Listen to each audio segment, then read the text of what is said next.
পৃথিবীতে যে কত ধরনের আনলাকি মানুষ থাকে তার মধ্যে আমি একজন। রেগুলার টিকিট কাটি, বনগাঁটা গোবরডাঙ্গা রিটার্ন রেগুলার কাটি। একদিন লেট হয়ে যাচ্ছে, হাতে 4 থেকে 3 মিনিট বাকি। আমি দৌড়ে দৌড়ে এসে ট্রেনটা ধরলাম। ট্রেনটায় উঠলাম যখন লেডিস কামরায়, আমার পেছন পেছন টিটিটা উঠলো। কাটলো চালান 270 টাকা।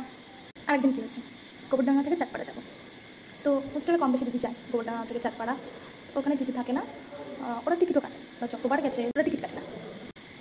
এবার আমি যাই না চাঁদপাড়ায়, এবার কারণবশত আমার যেতে হবে চাঁদপাড়ায়। ওদের কাছে শুনলাম, দিদি চাঁদপাড়ায় কি টিটিটা থাকে? তাই দিদি বলছে, না চাঁদপাড়ায় টিটিটা থাকে না, আমি এত বছর ধরে যাচ্ছি, আমি কখনো দেখিনি টিটি। তা আজকে আরও বৃষ্টি হচ্ছে, রেনি ওয়েদার, আজকে তো আরও বেশি থাকবে না, যদিও বা থাকে আজকে আরও বেশি থাকবে না। তা আমরা ঠিক আছে, আমিও তো দেখি না বনগা থেকে গোবরডাঙ্গা আসার সময় যে টিটিটা থাকে ওখানে, তো আমি টিকিট না কেটে গেছি। এতটা আনলাকি ওই দিনকেই টিটিদের থাকতে হয়েছিল। মাঝে মধ্যে নিজের কপালটার দিকে চাপা দিচ্ছে, চাপা কি কপাল আমার।